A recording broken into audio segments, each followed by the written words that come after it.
When they canceled me as a commentator, I came back with the Dangerous Alliance.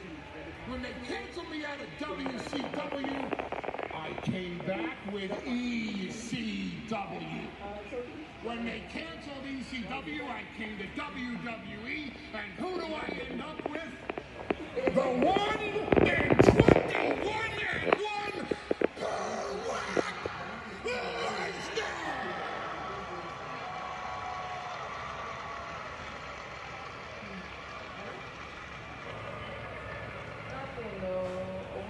And when the entire world got canceled out by the zombie apocalypse that we've come to know as the pandemic, and Brock Lesnar went home to Saskatchewan.